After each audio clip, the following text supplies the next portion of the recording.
话说这天底下的职场人，有靠嘴吃饭的，有靠手吃饭的，可您各位见过靠挨枪子儿吃饭的吗？哎，别不信，大清朝就有这么一位72岁的老头，在那东洋人的地界儿，生生用脸上的一坨肉，给朝廷抠回来3000万两白银。这人是谁？除了那位被骂了100年卖国贼的李鸿章、李中堂，还能有谁？您各位咂摸咂摸，这那是谈判啊，这分明是拿命在博弈。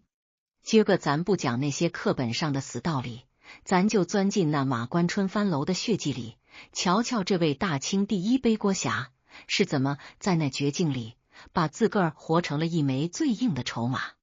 换作是您，那一枪响的时候，您能稳住吗？话说这大清朝咸丰年间的职场，那可真是一潭深不见底的浑水。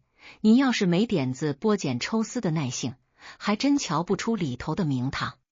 咱们书接上回，正经聊聊这李鸿章、李中堂年轻时候是怎么在那人精堆里的曾国藩大营里扎下第一颗钉子的。您各位咂摸咂摸，这天底下的寒门学子考了个进士，入了翰林，按说那是天子门生，前途无量了吧？可在那时局动荡、长毛闹得欢的日子里，一份体面的编制顶个屁用，抓不住实权。您在那翰林院里待到胡子发白，也不过是个抄抄写写的穷酸文人。李鸿章这人打小就有一股子不安分的狠劲儿，他知道要想在这乱世里翻身，得找棵能遮风挡雨的大树，还得是那棵根基最深、手握兵权的参天大树——曾国藩。您瞧，那年头的安庆省城，江风刮在脸上跟刀割似的，曾国藩的大营里，油灯火苗子跳得人心慌。这时候的李鸿章，既不是什么名满天下的重臣，也不是手握淮军的统帅，他就是个刚丢了老家阵地，灰头土脸跑来投奔老师的待岗青年。这情形放到现在，就像是一个创业失败的小老板，提着公文包去投奔以前的导师，心里头那股子卑微局促，还得端着点文人的架子，那滋味您换位思考一下，能受得了吗？可李鸿章这人绝就绝在，他能把这份卑微当成最好的敲门砖。他进了曾大营，头一件事不是显摆自己的才学，也不是急着要官做，而是猫着腰把那身绣花的长衫换成了粗布，每天天不亮就守在曾国藩的门口。咱得盯着这细微的动静瞧。曾国藩有个习惯，那叫闻鸡起舞，每天凌晨4点多就得起床洗漱看战报。李鸿章呢，他比曾国藩起得还早，他就那么垂手立在冷风口里，等着伺候老师洗脸。您各位想啊，曾国藩那是何等样人？那是讲究理学、讲究成字的人，他一眼就能看穿你这后生晚辈是在演戏还是真心。李鸿章在那儿递毛巾、换洗脚水，那动作轻巧的没一点动静，眼睛盯着地，连呼吸都压着节奏。曾国藩洗完脚，李鸿章得麻溜的蹲下，把那盆水给端出去。这就是咱们说的环境渲染。在那个等级森严的营帐里，李鸿章用这种近乎家奴的姿态，给自己争取到了一个跟大佬近距离接触的职场入口。您说这叫不叫奴颜婢膝？在咱们现代人看来，这叫没骨气，但在那时候的官场逻辑里，这叫入世。李鸿章心里明白得很，老师曾国藩现在缺的不是出谋划策的军师，缺的是能帮他干脏活、累活，还能跟他心意相通的贴身人。这就是心理拆解。李鸿章是在赌曾国藩的孤单，赌这位一代名臣在众叛亲离、前方战事吃紧时，需要一种极致的服从。他在弯腰倒水的时候，脑子里转的可不是这盆水有多重，而是这营帐里的每一道公文，每一个将领的脾气。他那双眯缝着的眼睛，在那昏暗的灯光下，像极了一只正待时机的猎鹰，看着是乖顺，实则是潜伏。这其中的职场隐喻，您各位老哥哥、老姐姐们肯定深有体会。咱们现在在单位里，新来的大学生要是只会敲电脑，那叫工具人；要是能帮领导把出差的行程安排的滴水不漏，连领导胃不好爱喝哪种温水都记得，那才叫入局。李鸿章就是在用这种方式告诉曾国藩，老师，您的这块江山，我愿意从最脏的部分开始替您守。这就是所谓的投名状，它不是一张纸，而是一次次弯腰，一次次沉默，一次次在领导最疲惫的时候递上去的那块热毛巾。可这博弈局要是光有顺从，那就成了保姆了。李鸿章之所以能成李中堂，是因为他在顺从里头藏着一股子野火。有一天，曾国藩故意考他，问他这太平天国的乱事儿怎么平。李鸿章没像其他幕僚那样在那儿知乎者也，讲什么大道理。他指了指曾国藩脚底下的那盆水，声音不高，但透着一股子冷气。他说，老师，这乱世就像这盆脏水，你想靠过滤、靠沉淀是不行的，得把它泼出去，换新水。您听听，这就是核心冲突点。曾国藩一听，心里咯噔一下，他知道这年轻人心里有一把火，这把火要是烧得好，能救大清；要是烧不好，能把这天下给点了。咱们再深挖一层，看那曾国藩的神情。曾老夫子在那儿捋着胡须，半晌没说话，最后就交代了一句：少荃啊，你这性子太躁，得磨。这一句得磨，就是大佬给出的考核期，也是这职场博弈最磨人的地方。李鸿章从此以后在曾大营里那是如鱼得水，他不仅管文书，还开始管后勤，甚至管那些骄横跋扈的湘军将领。那些将领哪瞧得起这个小翰林啊？可在李鸿章面前，却一个个被拿捏得死死的。为什么？因为李鸿章手里攥着曾国藩的信任，更因为他懂得利益分配。他在曾大营里不贪虚名，专门给那些将军们跑腿办实事，谁家没了粮草，谁的家书寄不回去，他都能给办妥。这就是现实人情映射。您在公司里光讨好大老板是不够的，您还得让那些掌握核心业务的地头蛇觉得您有用，觉得您是他们自己人。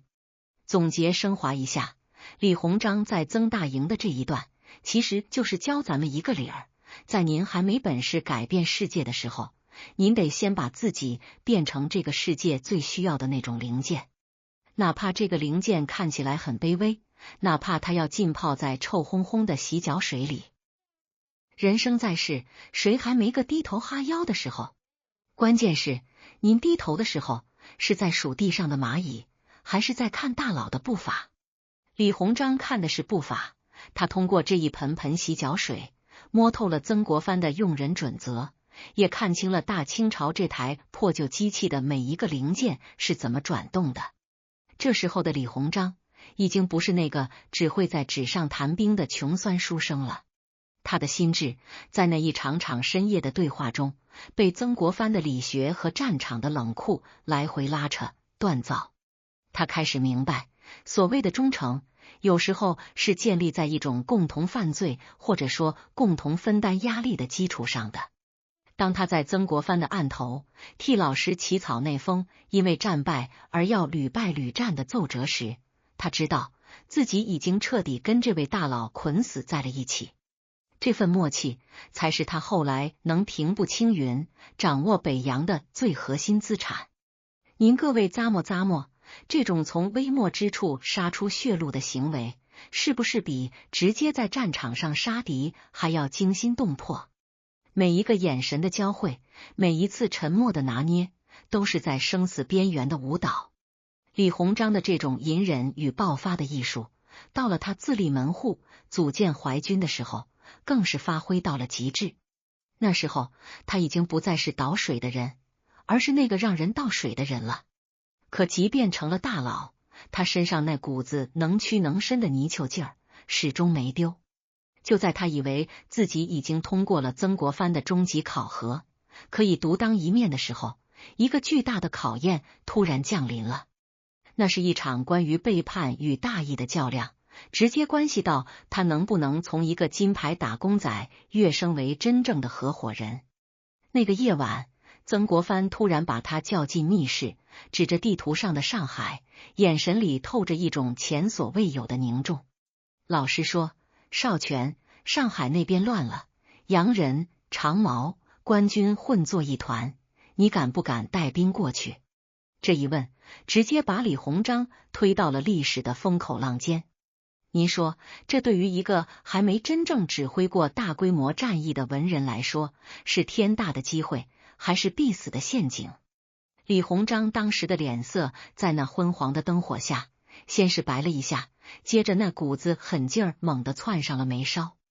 他没说漂亮话，只是重重地磕了一个头，声音在空荡荡的营帐里回荡：“老师，这一趟学生就算是死，也要给您死出个模样来。”这就是李鸿章，他知道职场上最关键的一跳，往往就是那一步迈向未知的深渊。成了，就是一方诸侯；败了，就是万劫不复。话说这李鸿章离了曾国藩的安庆大营，带着那一波子刚凑起来的怀勇，顺着长江水一路直下上海滩。您各位得闭上眼琢磨琢磨那副景象。那时候的上海可不是现在的东方明珠，那是满大街洋鬼子的坚船利炮，混杂着小刀会的残部和太平军的硝烟。李鸿章站在甲板上，身上那件旧马褂被江风吹得猎猎作响。他瞅着黄浦江上那些冒着黑烟、跟小山似的英国铁甲舰，再回头看看自己身后那些还扎着布头巾、拿着抬枪火绳的土老帽，心里头那滋味，恐怕比喝了老陈醋还酸。这哪里是带兵打仗？这分明是带着一帮草台班子进了一家跨国大公司，要跟人家那些西装革履的职业经理人抢地盘。李鸿章这双眯缝眼在那烟浪里闪着金光，他知道靠手里这点烧火棍想在上海扎根，那叫痴人说梦。他得在这儿玩一场史无前例的空手套白狼，把这10里洋场变成他李家的私人融资池。您各位咂摸咂摸，这上海滩的官场和商场向来是看人下菜碟的。李鸿章初来乍到，当地那些有钱的乡绅和买办瞧他就像瞧一个来打秋风的穷亲戚。这时候的核心冲突就来了，没钱就发不出饷，没饷兵就会哗变，而那些兜里揣着银子的财主们正躲在租界里看他的笑话呢。李鸿章是怎么做的？他没去挨家挨户求人，而是先搞了个职场人设大包装。他第一件事不是修营房，而是先花大价钱弄了几套体面的官服，带着亲随大摇大摆的进了租界，去拜访那些傲慢的鼻孔朝天的洋行大班。他坐在洋人的沙发上，即便屁股底下那软和劲儿让他不习惯，即便那股子咖啡味儿熏得他想打喷嚏，他硬是端着一副我手里有大生意的架势，在那跟人聊国际局势。这就是心理拆解，他深知人性。您越是表现的急功近利，人家越是躲着您；您要是表现的高深莫测，人家反而得凑上来打听虚实。他在谈笑间把上海的关税红利给许了出去，把未来的房屋合同给画成了大饼，生生让那些唯利是图的买办觉得投靠李鸿章就是投靠了未来的大清1号高管。这一段博弈映射到咱们现在的现实人情里，那叫势能转化。很多老哥老姐总觉得求人办事的低声下气，其实不然，真正的高手是制造一种我不求你，但我能带你发财的幻想。李鸿章在上海滩的饭局上，每一杯酒，每一个眼神都是在精准打击。他盯上了一个叫杨芳的买办，那是当时上海滩的财神爷。李鸿章没跟人家谈理想，他谈的是军需采购的差价。他把淮军的所有物资采购权半推半就的交给了杨芳背后的势力，换来的是第一批实打实的洋枪洋炮。这就是典型的职场互惠，他把公家的权力变现成了私人的资源，又用这些资源武装了自己的私人武装。您说他私心重，那是自然，但在那个烂透了的朝廷里，如果不把资源抓在自己手里，他连这上海滩的城门都守不住。随着这些洋家伙进了军营，李鸿章就开始了他那疯狂的练兵计划。您瞧那练兵场上，他让那些只会蹲坑的老农换上洋服，跟着洋教头学喊口令。这在当时的老夫子眼里，那是数典忘祖，那是给祖宗丢人。可李鸿章不听那一套，他在台子上站着，手里攥着那把洋人送的指挥刀，盯着每一个士兵的动作。有个细节特别有意思，他发现士兵们舍不得剪辫子，觉得那是命根子。李鸿章没动粗，他只是冷冷地放下一句话：想吃肉，哪想的，就把辫子盘起来，别碍着装填弹药。想守旧的，现在就回乡下种地去。这就是职场狠辣，在生存面前，任何虚伪的情怀都得给效率让位。他这练的不是兵，是他在这个大时代的入股凭证。然而，这融资的路子哪能一直顺遂？朝廷里那些守旧派，像那个顽固的清流领袖倭人，正盯着李鸿章的一举一动呢。他们给慈禧太后上折子，说李鸿章在上海搞奇技淫巧，说他勾结洋人，图谋不轨。这对于一个中层干部来说，简直是致命的举报。李鸿章又是怎么化解的？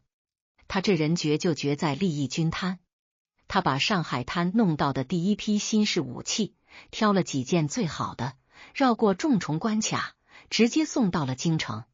他不是送给皇上，他是送给了慈禧身边的红人，还有那些手里有话语权的大佬。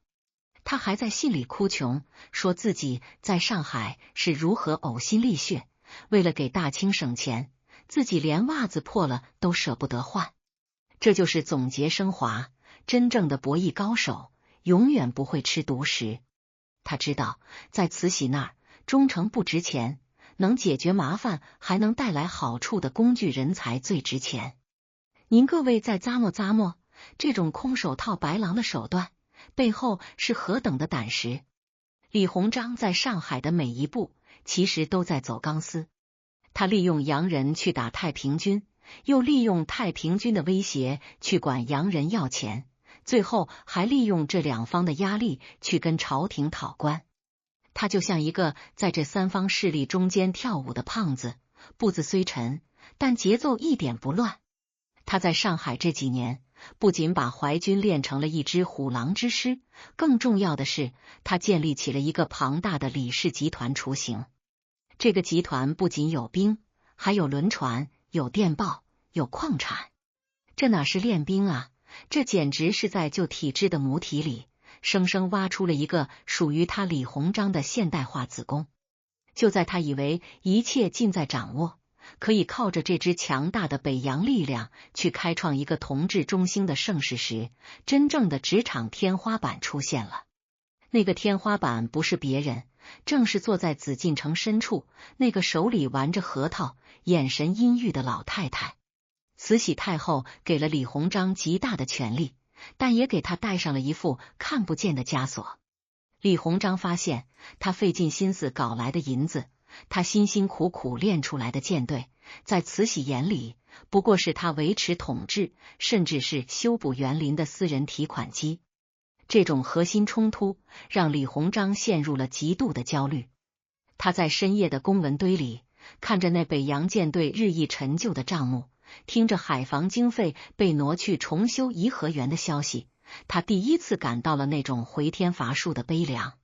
话说这李鸿章在上海滩站稳了脚跟，手里有了兵，兜里有了银子，按说该是意气风发的时候，可您各位咂摸，这大清朝的官是那么好当的吗？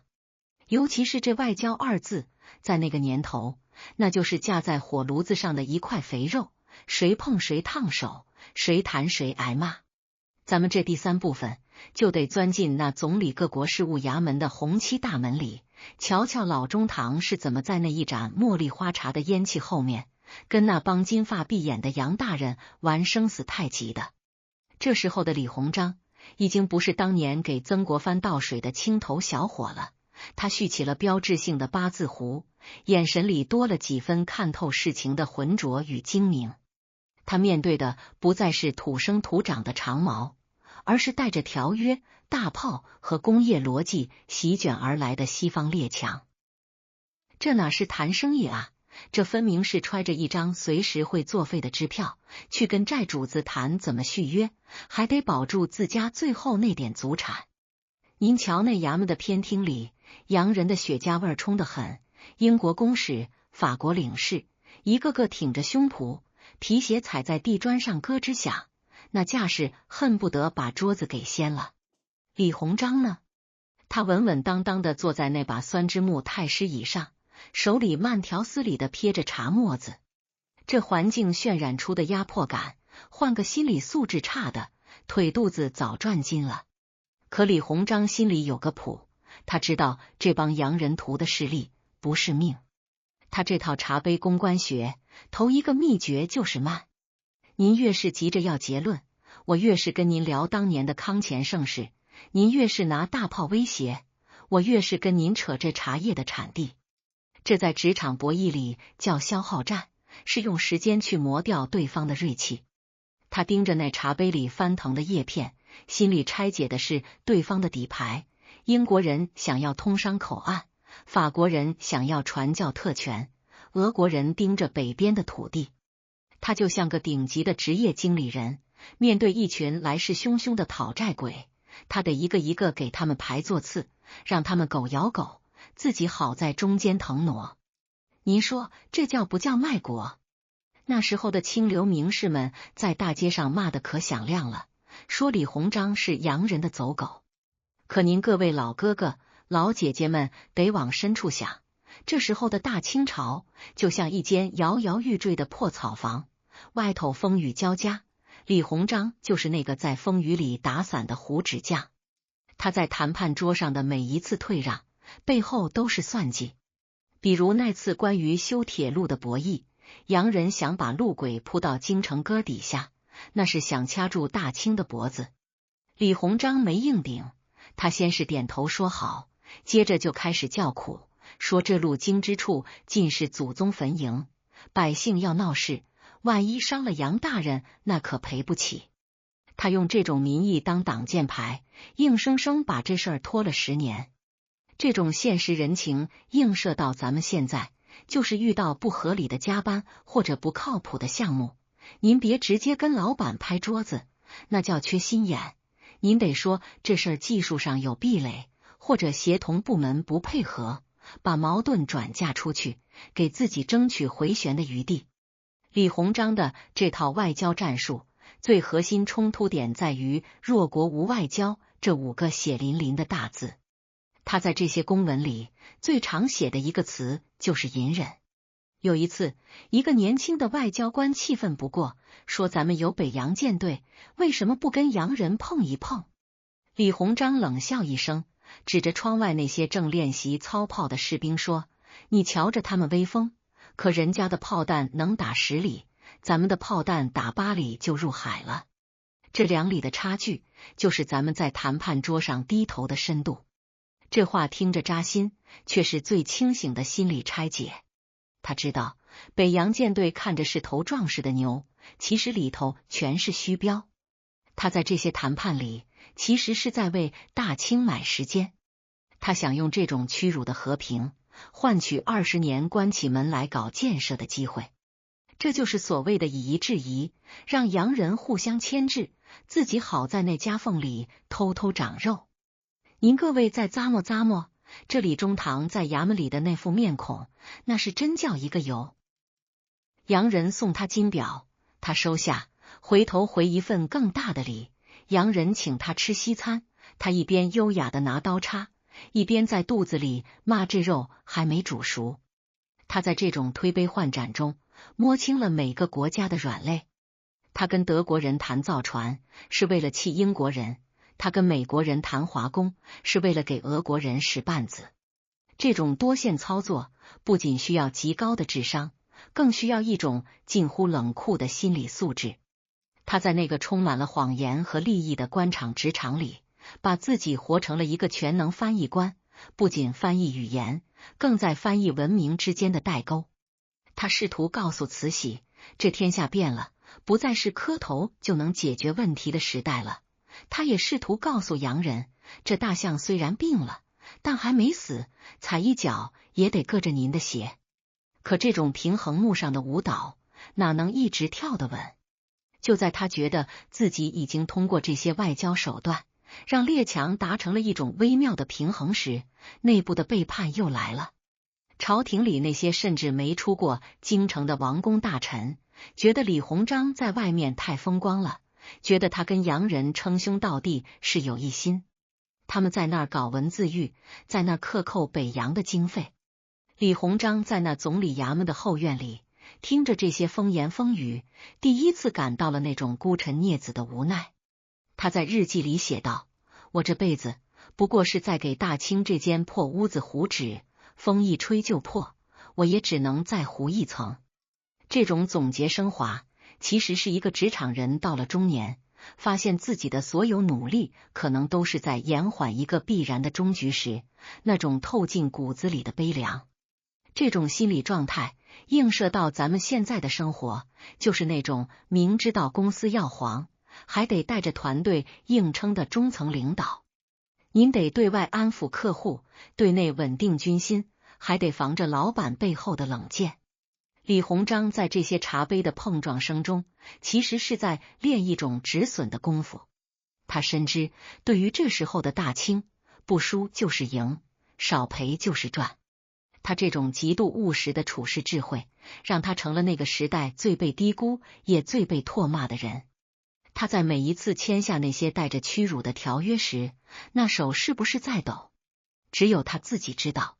他把这些条约塞进袖子里，走出衙门，看着那快要落山的残阳，心里盘算的却是下一批留美幼童什么时候能出发。他知道自己这辈人是废了，得给后面留个种子。就在这外交局势如履薄冰的时候，一件突发的大事，把老中堂苦心经营的这层窗户纸彻底给捅烂了。那是关于朝鲜的归属，关于那个在东边悄悄磨刀的近邻日本。李鸿章在那张全球地图前站了许久，他发现自己那套以夷制夷的法子，对这个同样在维新、同样在拼命的邻居，似乎不管用了。那一刻，他眼里的那股子精明，变成了一种深邃的忧虑。他闻到了海面上吹来的火药味，那是他再怎么撇茶沫子也压不下去的味道。话说这大清朝的光绪20年，也就是公元1894年，那是个阴云压顶，连海风都带着腥味的年份。咱们书接上回，李鸿章李中堂在总理衙门里撇着茶沫子，玩了半辈子的平衡木，总以为靠着那点子以夷制夷的碎纸片子能糊弄出个太平盛世。可这天底下的博弈局，最怕的不是那些明火执仗的强盗，而是那个躲在暗处不声不响磨了30年快刀的邻居日本。您各位咂摸咂摸，这时候的北洋舰队名头上还是亚洲第一，可那金七招牌底下的信子早就被蛀虫给掏空了。这哪是打仗啊，这分明是一场蓄谋已久的体系性崩盘，是李鸿章这个大清首席执行官职业生涯里最惨烈、最无解的一场职场噩梦。咱得把这显微镜对准威海卫的刘公岛，瞧瞧那定远舰、镇远舰上的细微动静。李鸿章站在岸边，看着那些从德国买来的钢铁巨兽，心里头其实比谁都虚。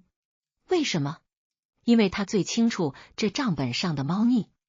您各位老哥老姐可能听过那个段子，说北洋水师的炮管子上亮裤衩，那是细枝末节，真正要命的是那炮弹里头塞的不是火药，是沙子。这在现代职场里叫什么？这叫核心业务的结构性腐败。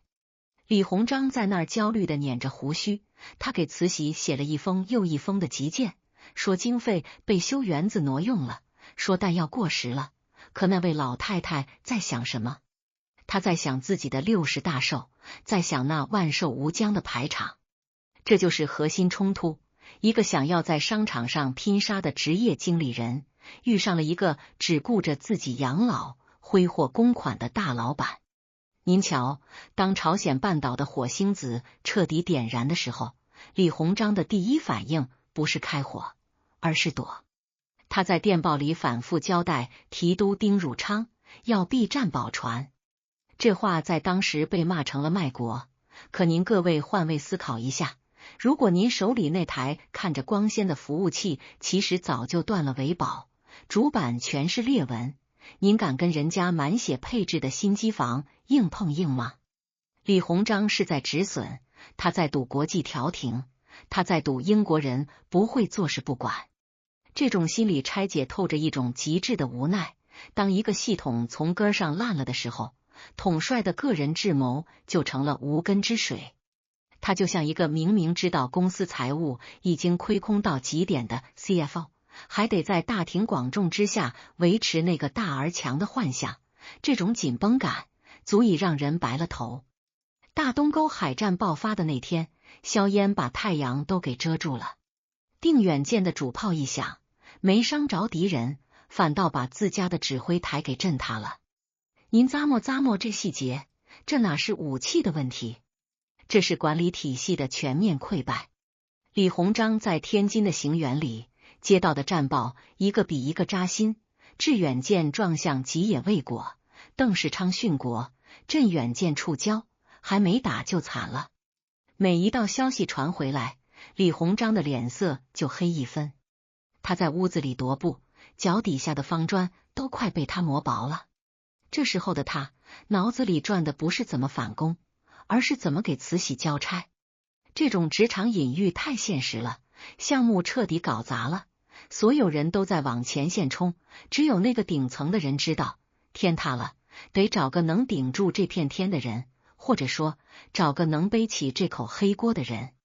满朝文武这时候全跳出来了，那些平日里连海浪都没见过的清流们，一个个唾沫横飞，说李鸿章私通倭寇，说他养寇自重。这在职场里叫墙倒众人推。李鸿章看着那些弹劾他的奏折，心里大概在冷笑，你们这帮人懂什么叫大局，懂什么叫实力对比。可这世道往往是不懂行的人在指挥懂行的人。慈禧的一道圣旨下来，摘了他的3眼花翎，包了他的黄马褂，这不仅仅是羞辱，这是在政治上宣判了他的死缓。李鸿章在那一刻仿佛老了20岁，他那双原本精明的眼珠子变得浑浊无光。他终于意识到，他这辈子苦心经营的北洋不过是皇权底下一块随时可以丢弃的抹布。咱们再深挖一层，看看这战败后的残局。威海卫被围，丁汝昌自杀，北洋舰队全军覆没。当最后一条军舰被日本人拖走的时候，李鸿章坐在书房里，手里捏着一支秃了头的毛笔，久久下不去手。他得写一份检讨，一份要把所有罪名都揽在自己身上，还得给老板留面子的检讨。这种总结升华是极其残酷的，在一个病态的体制里，你表现得越专业，你承担的风险就越大，你建立的功勋越显赫，你失败时的坠落就越惨烈。李鸿章的救火队长身份在这一刻彻底变成了纵火犯。他明白，大清这间屋子不是修补能行的了，那是连房梁都折了。就在全国上下一片杀声震天，说要拿李鸿章祭旗的时候，慈禧太后突然又想起了他。为什么？因为日本人不肯跟别人谈，指名道姓要李鸿章去马关签字。这就是这博弈局里最讽刺的一幕。当你被贬低到尘埃里的时候，你的利用价值反倒成了你最后的保命符。李鸿章接旨的那天，跪在地上半天没起来。他知道这一去，他那点子名声算是彻底交代了。这一去，他面对的不是谈判桌，是断头台。可他还是接了。这种心理状态映射到咱们现实生活中，就是那种被公司开除了还得被求着回来处理烂摊子的老陈。是出于忠诚，还是出于一种除了我没人能办成的孤傲？或许都有。李鸿章动身去日本之前，在家里跟儿子李经方说了一句话：我此去是去割肉的。这话里的血腥气和绝望感，您各位咂摸咂摸。他不仅是在割国家的肉，也是在割自己的心。他在码头上看着那片曾经属于他的领海，现在却飘着太阳旗，那种痛恐怕比后来挨的那颗子弹还要深。他在那一刻已经把自己看成了一个死人。这种死不是肉体的消亡，而是作为一个政治家、一个职场精英的彻底谢幕。他带着一种悲壮的殉葬感，踏上了前往马关的轮船。话说这大清朝光绪21年的春天，本该是草长莺飞的好时节，可对于72岁的李鸿章来说，这春风吹在脸上，比39天的冰碴子还要扎人。咱们书接上回，北洋舰队全军覆没，老中堂头上的3眼花翎被拔了，黄马褂也给扒了。可这大清朝的烂摊子，除了他，还真没人敢去日本人的地界伸脖子。您各位咂摸咂摸，这叫什么事儿？这就是职场里最典型的背锅侠终极任务。公司亏损到要倒闭了，老板躲在后院不出声，却把那个刚被撤职的老经理从冷宫里拽出来，说：老李啊，你名声大，脸皮厚，这割地赔款的合同你去签吧。李鸿章坐在前往马关的轮船上，看着舷窗外那片曾经属于他的，现在却飘着太阳旗的海面，那心里的滋味恐怕比吞了苍蝇还难受。他这次去不是去谈判的，他是把自己当成一块老肉，送去给那帮刚尝到血腥味的东洋狼啃。马关这地方有个春帆楼，名字听着雅致，可在那时候的李鸿章眼里，那就是个活生生的断头台。谈判桌对面坐的是谁？是伊藤博文。您各位得盯着这2个人的眼神瞧，当年他们是病逝双雄，一个在搞维新，一个在搞洋务，如今坐在一块儿，一个气势如虹，一个日薄西山。这就是核心冲突。当你的对手已经完成了产业升级，成了市场霸主，而你还在守着那套破旧的家长制管理模式时，这种博弈从一开始就是不平等的。伊藤博文把那份带着2亿两白银赔款割让辽东和台湾的草案往桌上一摔，那动静震得李鸿章手里的茶杯盖都乱跳。李鸿章低着头，那双老花眼盯着那厚厚的条款，半晌才憋出一句话：赔款能否再减点？大清实在是拿不出了。这哪是堂堂中堂大人的威风？这分明是个破产老头在菜市场跟人讨价还价，卑微到了骨子里。心里拆解一下，李鸿章这时候在想什么？他知道硬顶是没用的，洋人的军舰还停在大连湾呢。他唯一的筹码就是那点子残存的国际舆论和那副已经老朽的残躯。可日本人的胃口大得惊人，压根不给他喘息的机会。就在这绝望到没缝钻的时候，老天爷突然给这出悲剧换了个剧本。那天谈判完，李鸿章坐着轿子回宾馆，斜刺里钻出一个叫小山丰太郎的日本愤青，冲着李鸿章的脸就是一枪。您各位闭上眼想想那画面，硝烟散去，72岁的老头满脸是血，那颗子弹就嵌在左眼下方的颧骨里，没要了命，却把那副老花眼镜给震碎了。这一下，全日本乱了，全世界也炸了。这就是博弈局里的黑天鹅事件，也是李鸿章职业生涯里最血腥也最清醒的一刻。当李鸿章满头缠着绷带，躺在担架上醒来时，他看到那块血迹斑斑的长衫，第一句话竟然是此血可以报国矣。您各位咂摸咂摸，这老头是疼糊涂了吗？不，他清醒的可怕。他知道这颗子弹就是他能从日本人兜里掏回银子的唯一硬通货。他在担架上跟儿子李经方嘀咕，这颗子弹起码值3000万两银子。这就是顶级博弈者的直觉，当我的理说不通，我的力打不过时，我就拿我的命来做筹码。他硬是顶着伤，拒绝手术，就带着那颗子弹继续上桌谈判。他那副血淋淋的形象，让原本傲慢的日本政府感到了空前的国际压力。要是真把大清的特使弄死了，西方列强肯定得干预。结果呢？日本人真的心虚了，赔款数额从3亿两减到了2亿两，还答应了停战。这种职场隐喻太现实了，有时候当你退无可退，把自己彻底豁出去，反倒能从必死的局里抠出一线生机。可这种生机代价太大了。您瞧那马关条约签订的一瞬间，李鸿章的手颤的连笔都抓不稳。他在那满纸的卖国字眼上落下名字，那不仅是在割国家的肉，更是在定他自己的耻辱柱。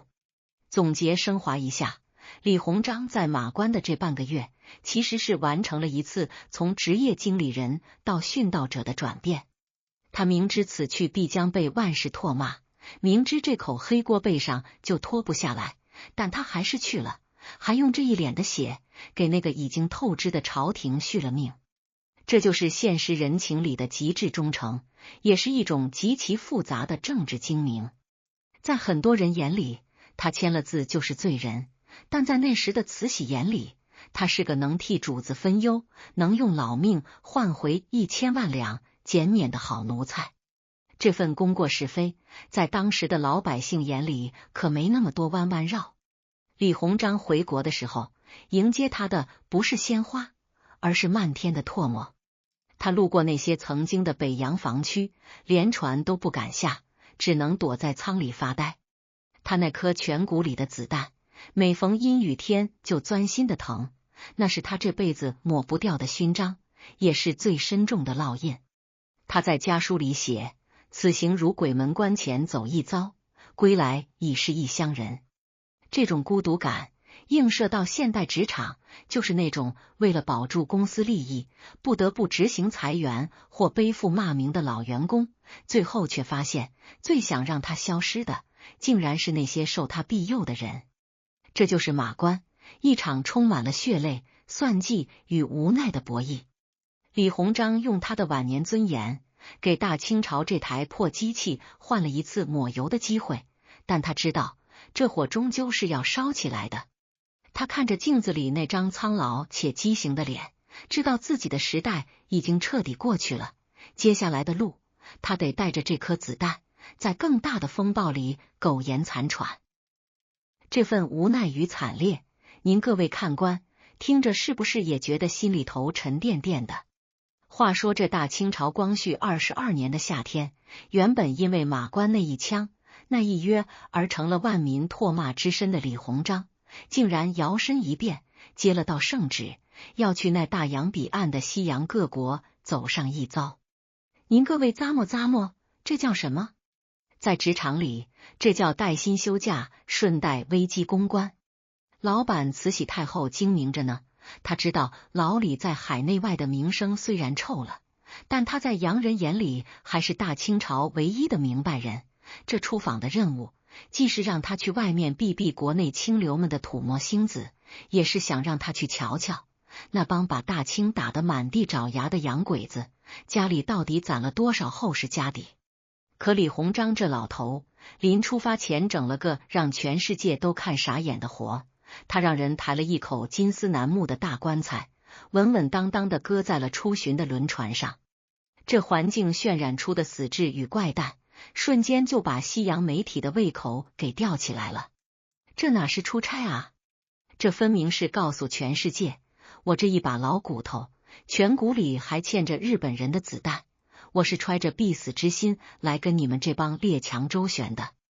当那艘冒着黑烟的游轮缓缓驶入纽约港，您瞧那阵仗，万人空巷，警笛长鸣，美国人是把这位大清中堂当成东方俾斯麦来接驾的。李鸿章在担架上微微欠身，眯缝着眼瞅着那些高耸入云的电梯和大楼，心里头那股子震撼，恐怕比甲午年丢了舰队还要猛烈。但他面上不显，他得端着。这就是心理拆解，在别人的地盘上，你越是表现得像个没见过世面的土老帽，人家越是打心眼里瞧不起你。你得表现得比他们还讲究，比他们还有怪癖，这叫文化自信的防御性反击。他带着自己的厨子，带着自己的银碗筷，甚至在纽约的高级晚宴上，面对那一盘盘半生不熟的牛排，他直接让人把自备的食材端上来，搞了一出后来风靡全美的李鸿章杂碎。这在职场博弈里叫重新定义规则，我不跟你们玩西餐礼仪那一套，我让你们来适应我的东方节奏。您再瞧那《纽约时报》的记者，长枪短炮的围着他，问的问题个个带刺，问大清的鸦片，问中国的劳工。李鸿章呢？他坐在那把特制的太师椅上，手心里把玩着那串念珠，眼神深邃的像口古井。他没跟人吵，也没讲大道理，他反问记者：你们美国的摩天大楼确实高，可建得这么快，地基稳吗？这一句反问，直接把球踢回了对方门里。这就是现实人情映射，在高端社交场上，最好的防守就是有礼貌的冒犯。他用这种老顽固的形象，硬生生在傲慢的西方世界里，为大清刮起了一股李鸿章旋风。他不是去求人的，他是去展示一个古老帝国最后的尊严，哪怕这尊严是靠一口棺材、一套银筷子和一脸的褶子撑起来的。在这场横跨欧美的马拉松式访问中，核心冲突点其实是在德国。他见到了那个同样被罢免的、同病相怜的俾斯麦。两个老头坐在壁炉前，一个是铁血宰相，一个是胡纸匠。那一刻的心理碰撞，简直是人类博弈史上的巅峰。俾斯麦问他，怎么才能让国家变强？李鸿章叹了口气，指着自己的心口说：我这辈子一直在跟这间破屋子斗，屋子里的人不想改，我一个人在外头糊纸，风一吹就透。这段对话映射到咱们现在的职场，就是那种最有能力的部门经理遇上了一群只顾着内耗不顾着发展的股东，那种独木难支的悲凉在这一刻达到了顶峰。他不是不懂维新，他是知道在慈禧那个圈子里，谁动了祖宗法度，谁就是死路一条。他出访其实是在给自己找退路，也是在给大清找活路。总结升华一下，李鸿章的这次环球旅行本质上是一场个人的 IP 经营。他在每一个场合都带着那颗未取出的子弹，那不仅是伤痕，那是他行走世界的勋章。他让西洋人看到，大清虽然病了，但还有能顶天立地的脊梁。这种公关术高就高在以柔克刚。他回国时带回来的不仅仅是各种先进机器的订单，更是一份关于世界格局的清醒认知。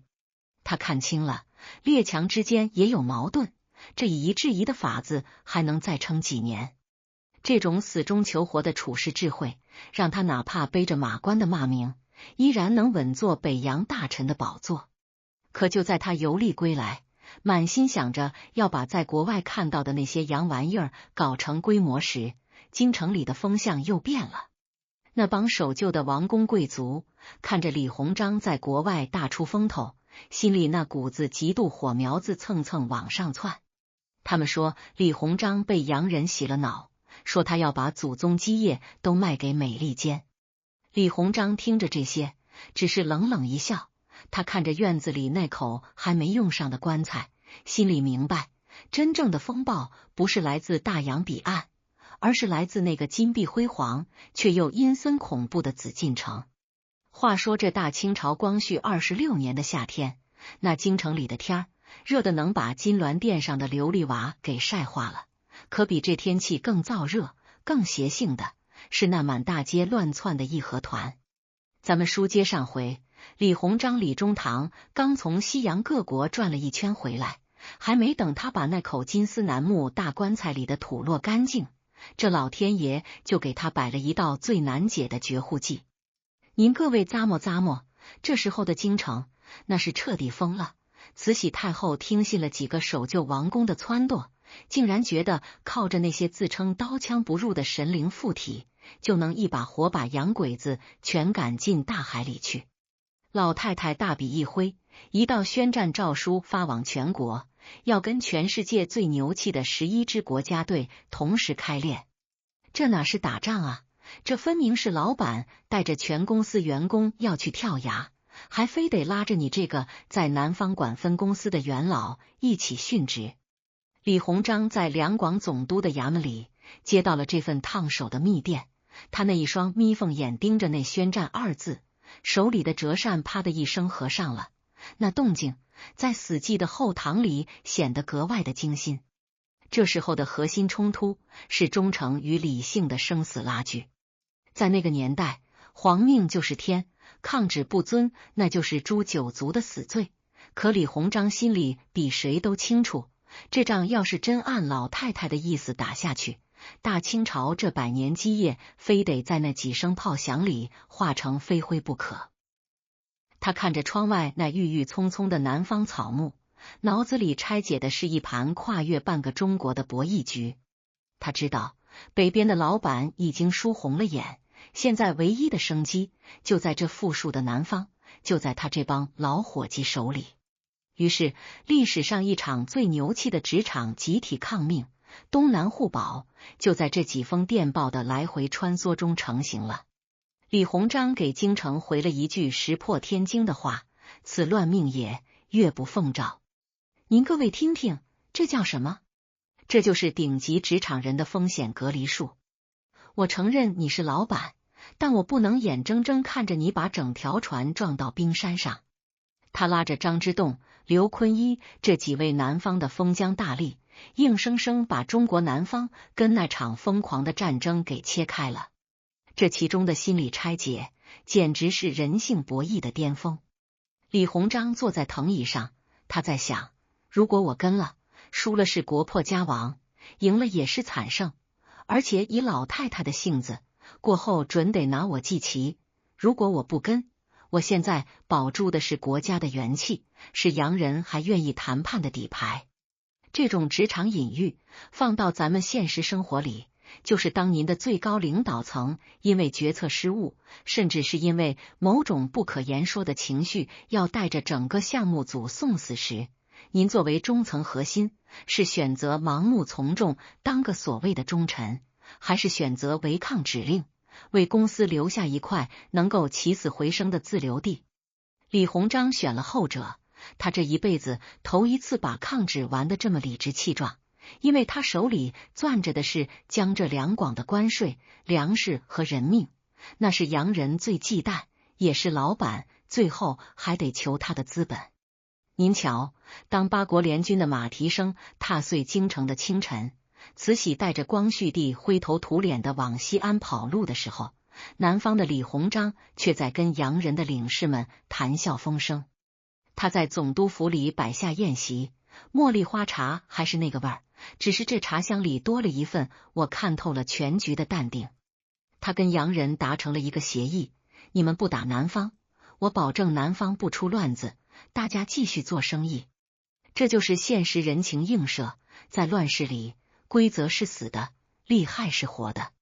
他这种东南互保，实际上是给了列强一个信号，大清的中央系统虽然瘫痪了，但地方系统还在运转。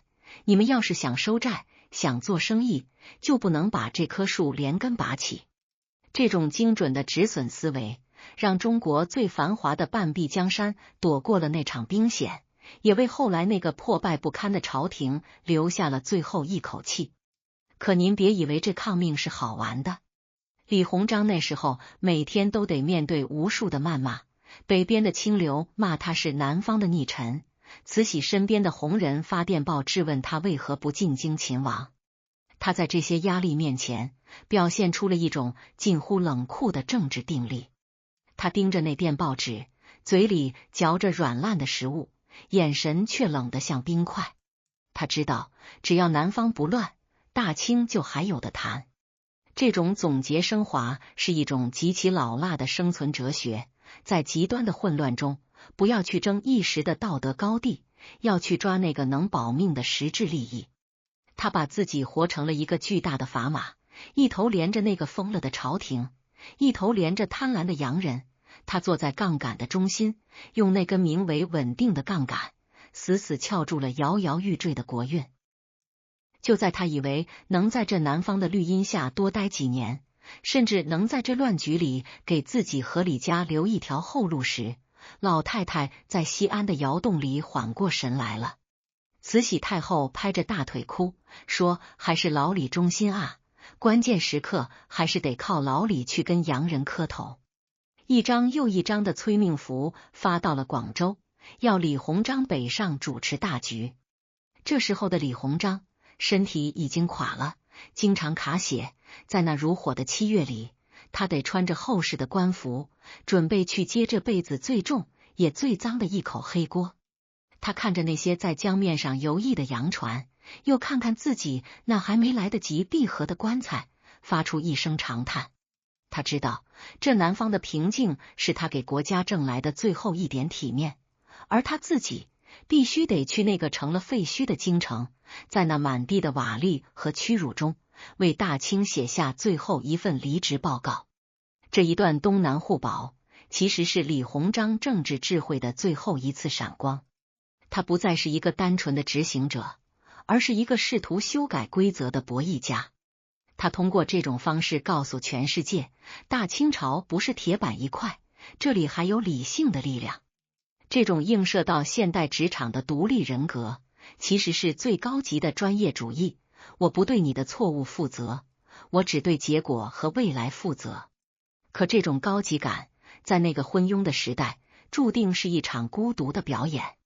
当他登上去上海转北上的轮船时，两岸的百姓还在议论纷纷，有人说他是救星，有人说他是汉奸。李鸿章只是把那领子紧了紧，在那江风中闭上了眼。话说这大清朝光绪27年的深秋，京城里的风紧的能透进骨缝里，满大街的残垣断壁，那是八国联军烧杀抢掠后留下的烂摊子。咱们书接上回，李鸿章、李中堂拖着那副经常卡血的残躯，打南边一路北上，最终落脚在了京城的贤良寺。您各位咂摸咂摸这地儿名，贤良二字，在这乱世废墟里显得多么刺眼，又多么讽刺。这时候的李鸿章已经虚弱的连路都走不稳了，可他手里攥着的却是大清朝最后的一根救命稻草——辛丑条约的谈判权。这哪是谈判啊，这分明是洋人拿着刀子在大清这具已经快凉了的尸体上划拉，看哪块肉肥就割哪块。环境渲染出的这种漠视凄凉，让每一口吸进肺里的空气都带着土腥味和火药味。李鸿章坐在那张吱呀作响的硬木椅上，看着窗外那截断了的垂柳，心里头拆解的是他这一辈子最后的一场职场清算。谈判桌设在西班牙使馆，对面坐着的是11国的公使，那阵仗比马关的时候还要吓人。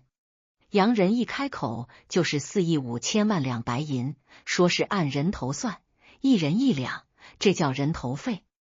您各位老哥哥老姐姐们听听，这叫什么话？这分明是赤裸裸的羞辱。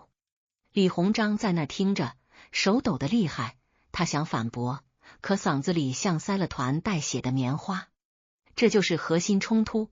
当你作为一个公司的老臣，面对债主登门要把公司连地皮带砖头都搬走时，你除了哀求，还能剩下什么筹码？他在那儿跟洋人磨，1两1两的磨，1万两1万两的扣。心里拆解一下，这时候的老中堂已经不在乎什么名声了，他是在跟时间赛跑。他在想，只要能签了这字，让杨兵撤出京城，让老太太和皇上能从西安回来，这大清朝的牌位就还能在宗庙里多搁几年。这一段博弈映射到咱们现在的现实人情里，那叫极致的止损艺术。很多时候，咱们在生活里遇上过不去的坎儿，或者在单位里替领导处理最难看的烂摊子，您是想当那个扭头就走的清高人，还是想当那个蹲在泥潭里把碎银子捡回来的俗人？李鸿章选了最难、最脏的那条路。他在谈判桌上甚至对洋人说：“我这把老骨头，随你们怎么折腾，只要别把中国彻底分了就行。”这种卑微到尘埃里的姿态，其实是一种极其厚重的政治担当。他在帮慈禧那个疯了的老板承担那个最无法承受的后果。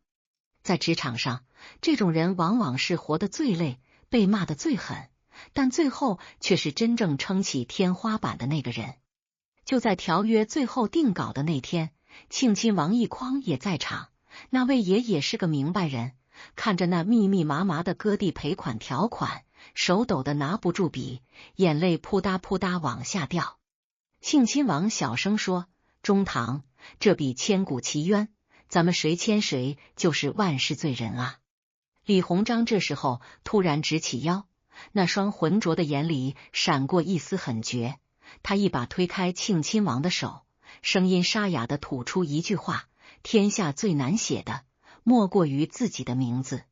这字让我老头子来签吧，我反正已经背了一辈子的黑锅，不在乎多这一口。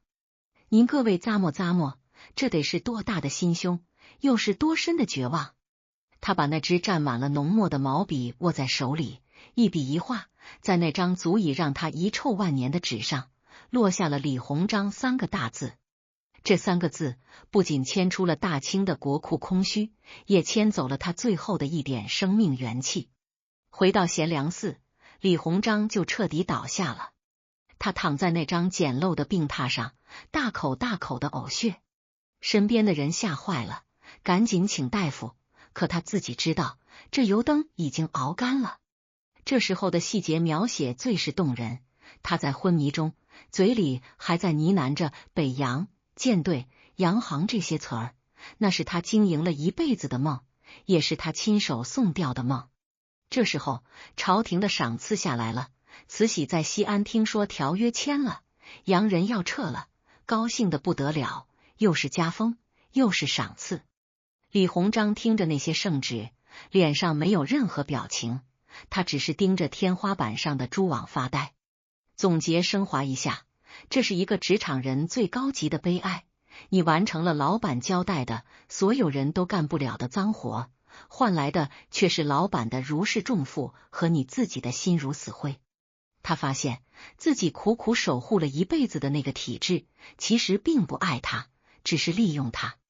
临终前的那天下午，俄国公使竟然还跑到病床前，逼着他在一份关于东北的协议上签字。这洋人也是心狠，看着一个快咽气的老头，还想榨干最后一点剩余价值。李鸿章那时候已经说不出话了，他只是流着泪，把脸扭向一边。那泪水划过他那布满老年斑的脸庞，掉在枕头上，浸透了那颗还没来得及腐烂的忠心。这就叫鞠躬尽瘁，死而后已。可这死法实在是太憋屈，太凄惨了。就在那个黄昏，李鸿章最后一次睁开眼，看着守在床边的儿孙和幕僚，他想说点什么，却只发出了一串含混的音节。随后，这位大清朝的救火队长，这位被西方称为东方俾斯麦的老人，就那么永远地闭上了眼，享年78岁。李鸿章死后，他的遗物里有一首绝命诗，其中2句写道：“秋风宝剑孤臣泪，落日旌旗大将坛。”这2句词儿映射到现在的职场和处世智慧里，就是一种英雄迟暮的孤独感。他这一辈子，从洗脚倒水开始，到签卖国条约结束，他活得比谁都精明，也活得比谁都苦累。他试图用一己之力对抗那个时代的崩塌，最后却成了崩塌中最响亮的一块砖。您各位老哥哥、老姐姐们，听完老李这一辈子，您还觉得他只是个简单的卖国贼吗？还是一个在夹缝里求生存，在绝境里护尊严的悲情英雄？当李鸿章的灵柩运回老家合肥时，沿途的百姓竟然没有再骂，反而是许多人跪地痛哭。为什么？